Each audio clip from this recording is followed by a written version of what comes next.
Infinity hub में आप सभी का स्वागत है।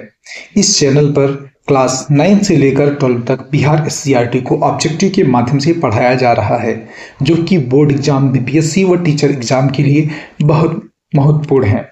यदि आपको अच्छा लगे तो आप इस चैनल को लाइक, सब्सक्राइब एंड शेयर के माध्यम से अपना सपोर्ट बनाए रखें। आज हम सभी क्लास 10 का चैप्टर 3 निर्माण एवं उद्योग से महत्वपूर्ण प्रश्नों को देखने जा रहे हैं। पहला प्रश्न ये रहा आपके सामने। देश में कितने विशेष आर्थिक क्षेत्र विकसित हैं? अब अगर आर्थिक क्षेत्र की बात की जाए तो ये आपका C1 है। C1 आर्थिक क्षेत्र है, तो मतलब ऑप्शन नंबर बी आपका यहाँ पे सही हो जाएगा। चलेंगे हम लोग नेक्स्ट प्रश्न की ओर। फाल्टा विशेष आर्थिक क्षेत्र कहाँ स्थित है? देखिए, जो साथ हमने विशेष आर्थिक क्षेत्र की बात की, SEZ स्पेशल इकोनॉमिक जोन, तो उसमें फाल्टा विशेष आर्थिक क्षेत्र है जो कि आपके पश्चिम बंगाल में पड़ता है। चलेंगे हम लोग नेक्स्ट प्रश्न की ओर। पारादीप पत्तन किस राज्य में स्थित है? अब अगर यहां पे बात की जाए तो पत्तन मतलब पोर्ट, जहां से समुद्र का आना जाना होता है। पारादीप जो है ये आपका उड़ीसा में है, जो कि ऑप्शन नंबर ये सही हो जाएगा। यहाँ पे दो प्रकार से हम लोग पत्तनों को देखेंगे, एक देखेंगे पूर्वी तट पर स्थित बंदरगाह, एक देखेंगे पश्चिमी तट पर स्थित बंदरगाह। इसकी लिस्ट हम लास्ट में दे दिए हैं, उसको हम लोग विस्तार से देखेंगे। चलेंगे हम लोग नेक्स्ट प्रश्न की ओर। निम्नांकित में से कौन सा बंदरगाह पश्चिम तट पर स्थित है? इस प्रश्न को आपको कमेंट बॉक्स में लिखकर बताना है कि कौन सा बंदरगाह पश्चिम तट पर स्थित है इनमें से। तो इसको आप लोग कमेंट बॉक्स में लिखिए। चलेंगे तब तक हम लोग नेक्स्ट प्रश्न की ओर।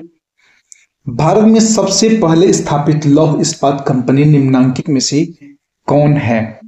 अगर भारत की सबसे पहली बात की जाए तो वो थी आपकी टिस्को। जो टिस्को कंपनी थी ये हुई थी जमशेदजी टाटा ने इसकी शुरुआत की थी। जमशेदजी टाटा ने जमशेदपुर में स्थापित किया था 1907 में। कब किया था? 1907 में। तो इसका जो नाम है TISCO, Tata iron steel company, तो हो जाएगा टिस्को। अभी इसकी रिसेंटली में एक डेथ हुआ है जिनका नाम है रतन टाटा जी इसी के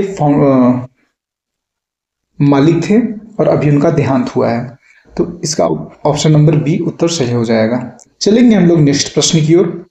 पहली आधुनिक सूती मिल मुंबई में स्थापित की गई थी क्योंकि? अब इसका कारण बताना है कि सूती मिल जो स्थापित की गई थी पहली, वो हुई थी मुंबई में। तो उसका कारण क्या था? तो पहला दे रहा है ऑप्शन कि मुंबई एक पत्तन है। बिल्कुल, पत्तन अगर नहीं रहेगा तो पत्तन के माध्यम से हम लोग आयात और निर्यात सुनिश्चित नहीं कर पाएंगे, जिससे किसी भी इंडस्ट्री को नुकसान होता है, इसलिए ये तो सही हो जाएगा। अगर बी की बात की जाए तो यह कपास उत्पादक क्षेत्र के निकट है। बिल्कुल, अगर बात की जाए तो मुंबई यहाँ पे है, जो कि महाराष्ट्र रीजन में है। महाराष्ट्र, मध्य प्रदेश एंड गुजरात में काली मिट्टी पाई जाती है, काली मिट्टी, और काली मिट्टी में सबसे ज्यादा कपास का उत्पादन किया जाता है, अर्थात यह कपास उत्पादक क्षेत्र के निकट है, इसलिए यहाँ पे सूती वस्त्र उद्योग स्थापित किए गए। ये भी ऑप्शन नंबर सही हो जाएगा।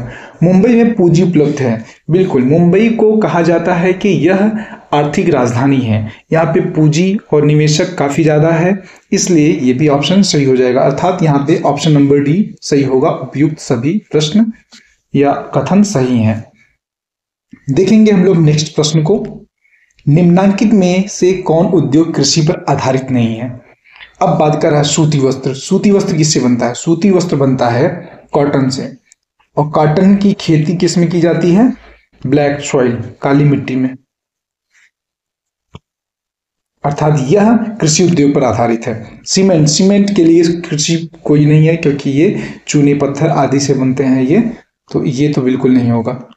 चीनी भी कृषि पर आधारित है, क्योंकि चीनी जो है गन्ने से बनता है और गन्ने की खेती की जाती है, इसलिए कृषि पर आधारित है। जूट की एक फसल होती है जिनके माध्यम से हम लोग जूट का निर्माण करते हैं। जूट का उपयोग हम लोग विभिन्न रूपों में करते हैं, जैसे इसका महत्वपूर्ण उपयोग एक रस्सी बनाने में करते हैं। अर्थात कृषि पर आधारित नहीं है, तो हो जाएगा ऑप्शन नंबर बी, सीमेंट। चलेंगे हम लोग नेक्स्ट प्रश्न की ओर।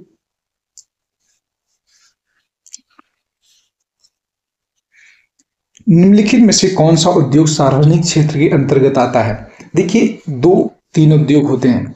एक होता है सार्वजनिक उद्योग, दूसरा होता है निजी उद्योग, तीसरा होता है सहकारी उद्योग।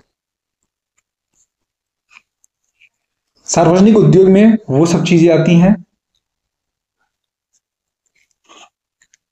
जो सरकार के नियंत्रण में है, अर्थात सरकारी कंपनियां सार्वजनिक उद्योग में आती हैं। निजी कंपनी में वे आती हैं जिसपे निजी अर्थात मालिकाना हक किसी व्यक्ति विशेष का हो। जैसे रिलायंस इंडस्ट्री की बात की जाए तो इसके निजी या मालिकाना हक किसके हैं? मुकेश अंबानी। अगर हम टाटा की बात करेंगे, टाटा के अभी तक थे रतन टाटा जी, अभी कोई नियुक्ति हुई है। ऐसे प्रकार से देखेंगे। और सहकारी उद्योग में क्या होता है? सहकारी जैसे अमूल वगैरह हो गए, इसमें क्या होता है कि बहुत सारे लोगों के माध्यम से इस कंपनी का उद्घाटन किया जाता है, जिसमें सरकार का भी एक सहयोग रहता है। देखेंगे हम लोग सार्वजनिक उद्योग के अंतर्गत तो जेके सीमेंट एक प्राइवेट कंपनी है, तो ये तो होगा नहीं। टाटा लौह एवं इस्पात उद्योग ये भी नहीं होगा, क्योंकि इसका मालिकाना हक रतन टाटा जी के पास था। बोकारो लौह इस्पात उद्योग, यह बिल्कुल ये एक सार्वजनिक उद्योग की कंपनी है, क्योंकि इसका उद्योग भारत सरकार के अंतर्गत है। ये भारत सरकार के द्वारा संचालित की जाती है कंपनी। रेमंड कपड़े का ब्रांड है, जो कि किसी व्यक्ति विशेष का, इसलिए ये भी नहीं होगा। चलेंगे हम लोग नेक्स्ट प्रश्न की ओर।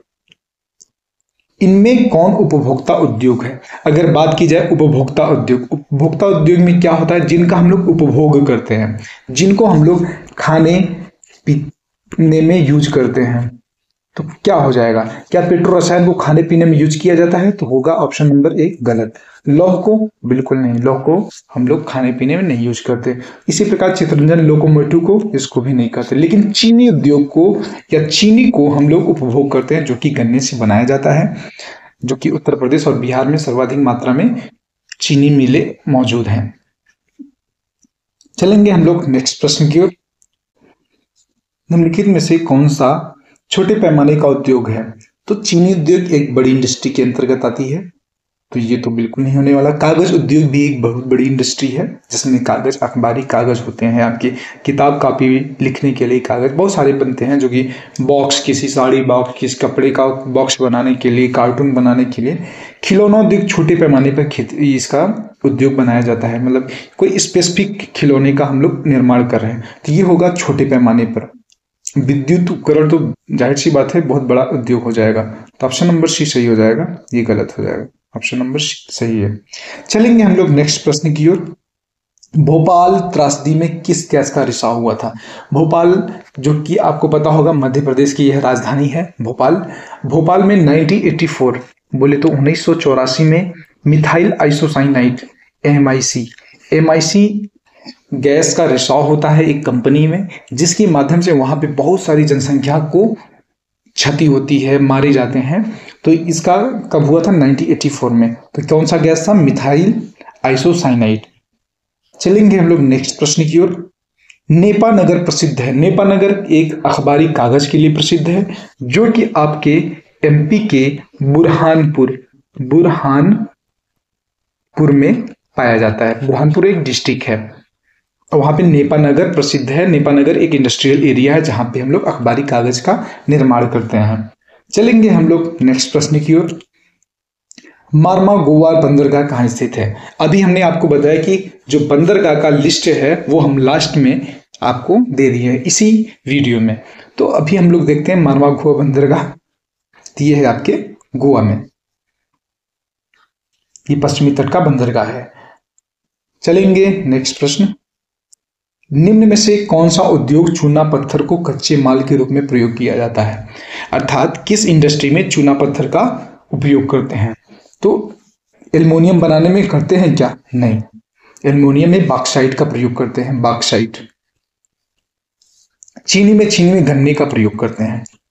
अगर सीमेंट की बात की जाए तो सीमेंट में जाहिर सी बात है इसमें चूना पत्थर का प्रयोग किया जाता है, इसलिए इसका जो उत्पादन किया जाता है सबसे ज्यादा पथरीले या चूना प्रधान क्षेत्र में होता है, जैसे मध्य प्रदेश, झारखंड इत्यादि प्रदेशों में।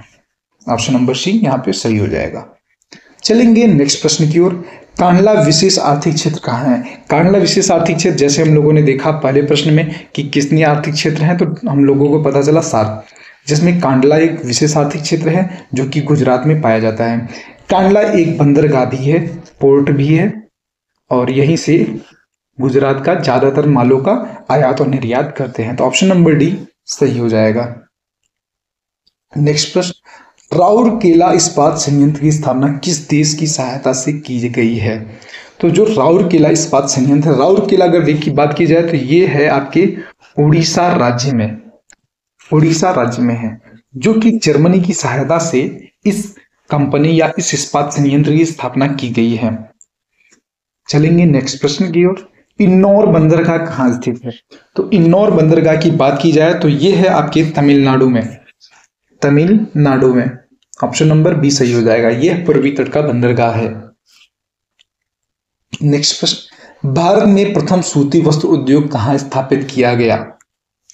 अब देखिए, अभी हम लोगों ने देखा था मुंबई को, लेकिन अगर प्रथम सूती वस्त्र उद्योग की बात की करेगा तो ये हो जाएगा कोलकाता में। कोलकाता में इसलिए, कोलकाता में ये उत्पादन तो किया गया था लेकिन वहां पे सक्सेस नहीं हुआ था।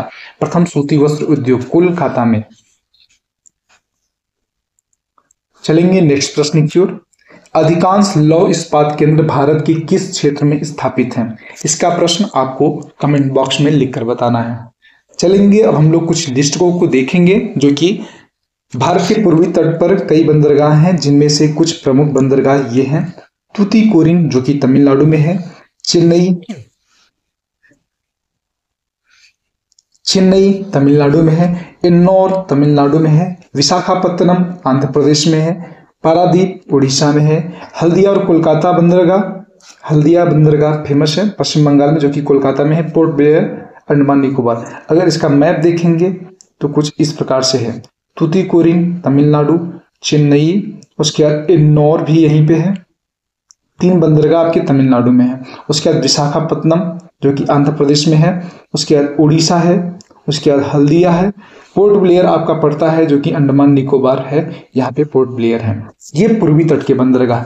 यदि हम लोग पश्चिमी तट के बंदरगाह देखें तो ये रहा लिस्ट आपके सामने, इसमें भी पूर्वी तट के बंदरगाह आ गए हैं। तो हम लोग पश्चिमी तट के बंदरगाह की पीपीटी हम दे देंगे अगले वीडियो में।